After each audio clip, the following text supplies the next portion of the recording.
तो बड़ा कम इंटरेस्ट था लोगों का इसमें। उस वक़्त पाकिस्तान में इंटरनेशनल क्रिकेट नहीं हो रही थी और बहुत कम लोगों को ट्रस्ट था इस प्रोडक्ट में, बल्कि ज़्यादातर तो लोग यही कहते थे कि ये फ़ेल कर जाएगी। मीर साहब आ गए? अच्छा, इधर बैठे, ओके। बिस्मिल्लाहिर्रहमानिर्रहीम। अस्सलाम वालेकुम टू एवरीवन। आपका आने का बहुत बहुत शुक्रिया। आज एक इम्पॉर्टेंट अनाउंसमेंट है पीएसएल के रिलेटेड, और अनाउंसमेंट कुछ बड़ी थी तो हमने आप लोगों को इसलिए ज़हमत दी, लेकिन उसकी इम्पोर्टेंस जो है ना, वो समझने के लिए हमें थोड़ा सा हिस्ट्री में जाना ज़रूरी है। तो थोड़ा सा बेयर विद मी कि हम थोड़ी हिस्ट्री की बात भी करते हैं। पीएसएल का जो आइडिया था वो 2015 में पहली दफ़ा इस पे काम सीरियस किस्म का शुरू हुआ था और 2016 में इसका पहला एडिशन हुआ। और जब इस लीग को लेके हम प्रोडक्ट बनाने के लिए और ब्रांड बनाने के लिए गए तो बड़ा कम इंटरेस्ट था लोगों का इसमें। उस वक़्त पाकिस्तान में इंटरनेशनल क्रिकेट नहीं हो रही थी और बहुत कम लोगों को ट्रस्ट था इस प्रोडक्ट में, बल्कि ज़्यादातर तो लोग यही कहते थे कि ये फ़ेल कर जाएगी, हम इससे एसोसिएट नहीं होना चाहते, हम क्यों इन्वेस्ट करें इस प्रोडक्ट में, जब तक पाकिस्तान में क्रिकेट नहीं आएगी ये लीग नहीं चल सकती। उस वक़्त ज़्यादा लीगें थी भी नहीं, तो ये एक इस्टेब्लिश मॉडल था भी नहीं। गिनती के लोग थे उस वक़्त जिन्होंने इस प्रोडक्ट में अपना कॉन्फिडेंस शो किया, जिन्होंने इस प्रोडक्ट में इन्वेस्ट किया। 5 फ्रेंचाइजेस थे जिन्होंने टीमें उठाई, गिनती के स्पॉन्सर्स थे, और उनको क्रेडिट जाता है और देना बनता है, और मैं देना चाहूँगा हमेशा कि उन्होंने उस मुश्किल वक्त में हमारा साथ दिया और इस प्रोडक्ट के अंदर ट्रस्ट किया और कॉन्फिडेंस शो किया।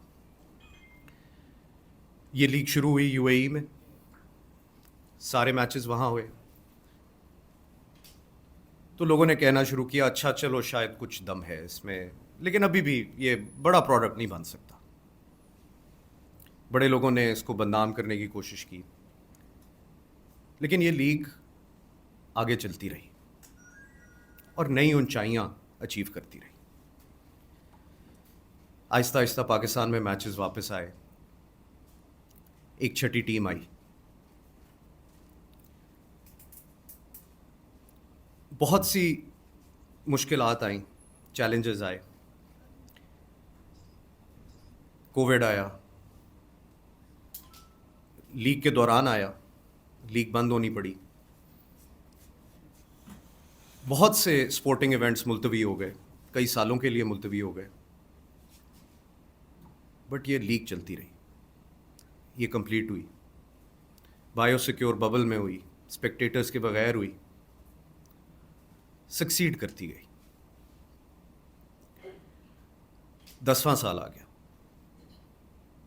और 10वें साल की मोस्ट वॉच्ड एडिशन रहा पाकिस्तान में, और इसके लिए सबको मुबारकबाद जो हमारे साथ शामिल थे। लेकिन हमारे सारे मुआहदे जो थे वो ईयर 10 में ख़त्म होने को थे और ख़त्म हो गए, वेदर इट वाज स्पॉन्सरशिप या फ्रेंचाइज टीम्स के कॉन्ट्रैक्ट, वो अभी 31 दिसंबर को एंड होने जा रहे हैं। और हमने कुछ मुआहदों में ये शिक रखी कि जब 10वां एडिशन ख़त्म होगा तो हम एक वैल्यूएशन कराएंगे, कीमत लगवाएंगे इन राइट्स की, और एक इंडिपेंडेंट एक्सपर्ट को इंगेज करेंगे जो ये काम करेगा। वो प्रोसेस शुरू हुआ अगस्त के एंड में और सितंबर में जारी रहा। उसमें भी मुश्किलात आई, कुछ स्टेक होल्डर्स ने ताउन नहीं किया, डिले हो गया मामला।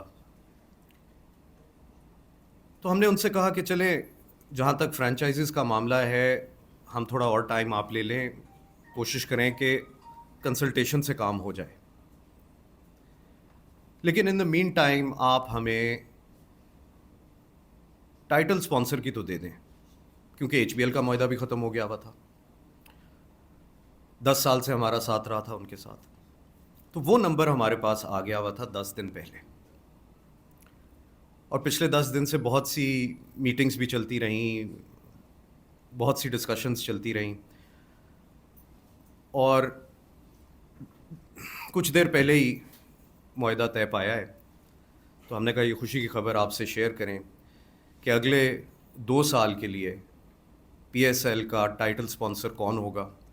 तो मैं आपको तारुफ कराना चाहता हूँ हमारे टाइटल स्पॉन्सर से फॉर PSL 11 और 12, हजूर वाला।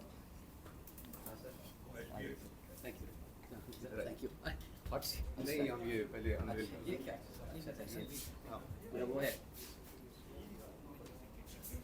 आइए आइए सर, नीचे की तरफ वेट कीजिएगा सर, वेट कीजिएगा। आगे आ जाओ, पास आ जाइए, इसको हटा दीजिए।